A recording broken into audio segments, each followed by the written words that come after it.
mwaramutse neza mwese abanyacyubahiro muri hano mu nzego zitandukanye z'igihugu cyacu, cyane cyane abajyanye n'inzego z'ubutabera,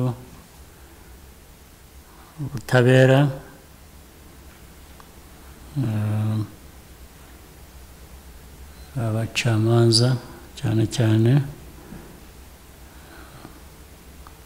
ndetse harimo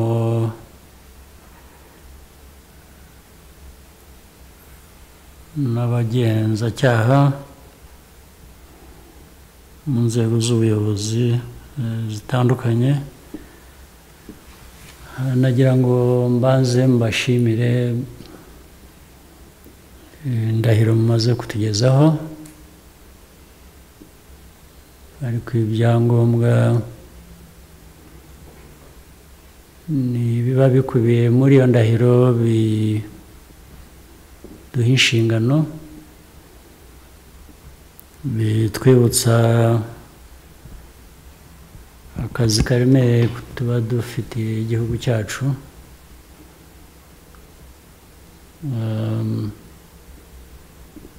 ku rwego rwo hejuru ndetse rubanza mu zindi nzego dukoreramo twese, harimo ibijyanye n'ubutabera, ibyo bindi byose bitugezaho.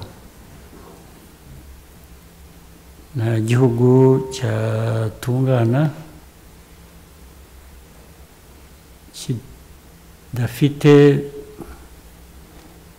gutanga ubwo butabera ku munyarwanda uwo ari we wese.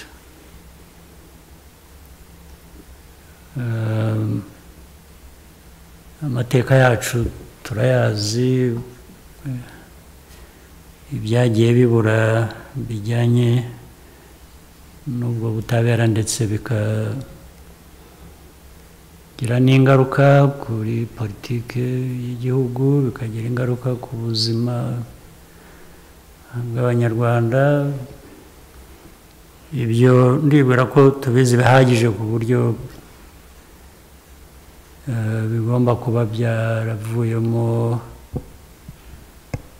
ibyo twize byinshi byatuma turushaho gukorera igihugu cyacu neza, n'abanyarwanda bakagira ubuzima bakwiye.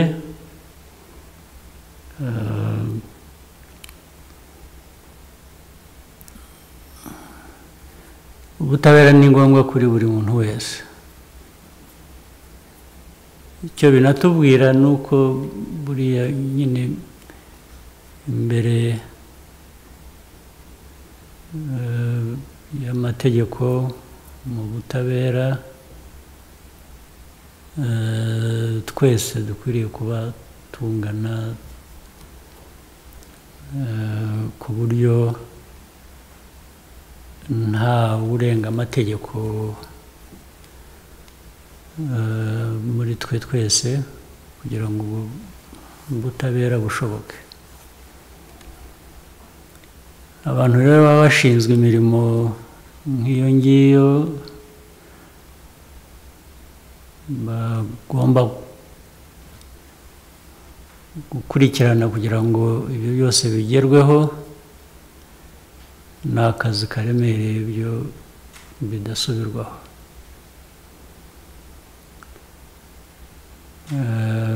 Ariko navuze amateka, hari n'ibindi. Kugeza n'uyu munsi hari ibikorwa, ariko tukabyumva ko nyine mu buzima bw'abantu, imibereho y'abantu, ntabwo ibintu byose binoga uko bikwiriye.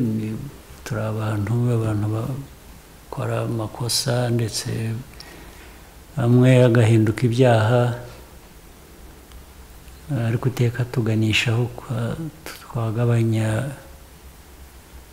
ibiba bitabereye abantu, cyangwa bitabereye imico, cyangwa mu buzima bw'abantu.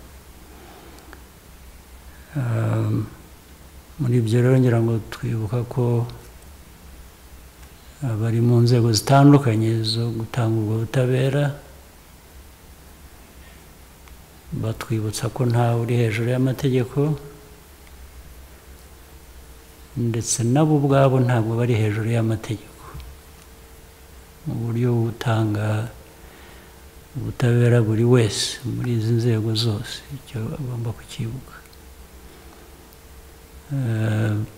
Ibindi rero byaba ari politike mbi cyangwa byaba ari imyumvire mibi, ibyo ni uguhora tubirwanya uko biba bikwiye. Iyo ufite ubushobozi nk'ubwo ngubwo, aho ari wowe uca urubanza, ari wowe ukurikirana ibyaha, ari wowe